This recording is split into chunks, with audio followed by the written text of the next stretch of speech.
मणिपुर में लगा राष्ट्रपति शासन, बीजेपी क्यों नहीं चुन पाई नया मुख्यमंत्री। मणिपुर में एन बीरेन सिंह के मुख्यमंत्री पद से इस्तीफे के बाद अब राज्य में राष्ट्रपति शासन लागू कर दिया गया है। मई 2023 से राज्य में जातीय संघर्ष चल रहा है। इसमें 250 से ज्यादा लोगों की मौत हो चुकी है। हिंसा की वजह से मैतेई और कुकी दोनों समुदाय के हजारों लोगों को विस्थापित होना पड़ा है। 9 फरवरी रविवार को बीरेन सिंह ने राज्यपाल अजय कुमार भल्ला से मुलाकात कर मुख्यमंत्री पद से इस्तीफा दिया था। इसके बाद से ही नए मुख्यमंत्री के नाम पर सहमति बनाने के लिए बीजेपी के पूर्वोत्तर प्रभारी संबित पात्रा विधायकों और राज्यपाल के साथ बैठकें कर रहे थे। राजनीतिक विश्लेषकों का ऐसा दावा है कि मुख्यमंत्री को लेकर सहमति नहीं बनने के कारण राज्य में ये कदम उठाया गया है। मणिपुर में विधानसभा का अंतिम सत्र 12 अगस्त 2024 को पूरा हुआ था और अगला सत्र 6 महीने के अंदर बुलाया जाना था, लेकिन ऐसा नहीं हो सका। संविधान के अनुच्छेद 174(1) के मुताबिक विधानसभा के 2 सत्रों के बीच 6 महीने से ज्यादा का अंतर नहीं हो सकता है। 60 सदस्यों वाली विधानसभा में बीजेपी के पास 37 विधायक और सहयोगी दलों के 11 विधायक हैं। बावजूद इसके राज्य में राष्ट्रपति शासन लगाया गया है। दैनिक भास्कर के दिल्ली में राजनीतिक संपादक रहे हेमंत अत्री कहते हैं, मई 2023 से मणिपुर के अंदर हिंसा जारी है। कई विधायक अनेक बार दिल्ली आकर केंद्रीय नेतृत्व के सामने लगातार अपनी नाराजगी दर्ज करवा चुके हैं। समाधान ना निकलने की स्थिति में प्रदेश बीजेपी के अंदर ही कुर्सी की लड़ाई शुरू हो गई। 2014 में नरेंद्र मोदी के केंद्र की सत्ता संभालने के बाद ये पहला अवसर है जब उन्हें अपने ही शासन वाले राज्य में राष्ट्रपति शासन लगाने को मजबूर होना पड़ा है, और वह भी अपने अहंकार और जिद के कारण। बेहतर होता वे सुप्रीम कोर्ट की मणिपुर में कानून व्यवस्था फेल हो जाने की टिप्पणी के तत्काल बाद सीएम बदल देते। ऐसी ही बात अंग्रेजी अखबार द हिंदू की डिप्टी एडिटर विजेता सिंह भी करती है। उनका कहना है, मणिपुर के अंदर बीजेपी की लीडरशिप बंटी हुई है। पार्टी के अंदर ही बीरेन सिंह को लेकर प्रो और एंटी गुट बन गए थे। विधायक दिल्ली से शिकायत कर रहे थे, लेकिन दिल्ली बीरेन सिंह को समय दे रहा था कि चीजें ठीक हो जाएंगी, लेकिन ऐसा हुआ नहीं। विजेता कहती हैं, कुकी लोग बीरेन और उनके लोगों को नहीं चाहते, वहीं मैतेई किसी कुकी नेतृत्व को नहीं देखना चाहते। बीजेपी के भी कई कुकी विधायक चुनकर आए हैं। पार्टी के सामने चुनौती किसी ऐसे नेता को चुनने की थी जो दोनों पक्षों को संभाल पाए, लेकिन किसी एक नेता पर सहमति नहीं बन पाए। सरकार गिरने का डर। मणिपुर के राज्यपाल ने 10 फरवरी से शुरू होने वाले विधानसभा सत्र को पहले ही अमान्य घोषित कर दिया था। मणिपुर की राजनीति को कई दशकों से कवर करने वाले Imphal review of arts and politics के संस्थापक संपादक प्रदीप फेंजोबाम ने बीबीसी से कहा था कि 10 फरवरी से शुरू होने वाले सत्र में बीरेन सिंह के खिलाफ अविश्वास प्रस्ताव लगाने की तैयारी हो रही थी। इसी डर की बात करते हुए हेमंत अत्री कहते हैं, बीजेपी को डर था कि बीरेन सिंह की वजह से फ्लोर टेस्ट की स्थिति में उनके कई विधायक पार्टी विप की अवहेलना कर सकते हैं। केंद्र में अपनी सरकार होते हुए ऐसा होना पार्टी के लिए छीछालेदर का कारण बन सकता था। अक्टूबर 2024 में भी सत्तारूढ़ बीजेपी के 19 विधायकों ने पीएम नरेंद्र मोदी को चिट्ठी लिखकर बीरेन सिंह को मुख्यमंत्री पद से हटाने की मांग की थी। वरिष्ठ पत्रकार विजेता भी हेमंत से सहमति जताती हैं। उनका मानना है, अपनी साख बचाने के लिए बीरेन सिंह का इस्तीफा लिया गया।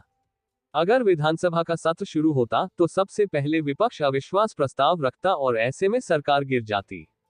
जब यही सवाल कांग्रेस नेता जयराम रमेश से किया गया तो उन्होंने कहा, उन्होंने स्थिति को भांप लिया था। वो जानते थे कि उनकी सरकार गिर जाएगी। इसके अलावा अत्री एक दूसरा कारण भी बताते हैं।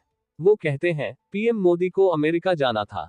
उन्हें आशंका थी कि राष्ट्रपति ट्रंप उनसे मणिपुर के बारे पूछ सकते हैं। मणिपुर में चर्चों और ईसाइयों पर हुए हमलों को लेकर यूरोप और अमेरिका चुप बैठने वाले नहीं है। इसलिए जल्दबाजी में बीरेन सिंह का इस्तीफा लिया गया। अत्री कहते हैं, अगर समय से बीरेन सिंह को हटा दिया जाता है तो आज मणिपुर संवैधानिक संकट की दहलीज पर नहीं खड़ा होता। सरकार की साख पर सवाल। साल 2022 में मणिपुर में भारतीय जनता पार्टी ने अपनी सरकार बनाई थी। 60 विधानसभा सीटों वाले राज्य की विधानसभा में बीजेपी ने 32, कांग्रेस ने 5 और अन्य ने 23 सीटों पर जीत दर्ज की थी। नतीजों के करीब 5 महीने बाद जनता दल यूनाइटेड के जीते हुए 6 में से 5 विधायकों ने बीजेपी ज्वाइन कर ली थी। वरिष्ठ पत्रकार अत्री कहते हैं, मणिपुर में बीजेपी के पास अपने 37 विधायक हैं। पूर्ण बहुमत है। करीब 3 साल का कार्यकाल बचा है, बावजूद इसके राज्य में राष्ट्रपति शासन लगाना पड़ रहा है। वे कहते हैं, नरेंद्र मोदी के 11 साल के शासन में ये पहली बार है जब पार्टी की अंदरूनी लड़ाई इस तरह से एक्सपोज हुई है। राष्ट्रपति शासन लगने के बाद पीएम मोदी की सख्त प्रशासक वाली छवि धूमिल हुई है। डबल इंजन की सरकार के नारे की हवा निकल गई है। वरिष्ठ पत्रकार विजेता कहती हैं, मणिपुर में राष्ट्रपति शासन लगने के बाद ज्यादा कुछ बदलने वाला नहीं है, क्योंकि पहले भी मणिपुर में सरकार तो केंद्र से ही चल रही थी। विजेता सिंह संसद में दिए प्रधानमंत्री नरेंद्र मोदी के एक भाषण का जिक्र भी करती हैं, जिसे लेकर विपक्ष बीजेपी पर हमलावर हो सकता है।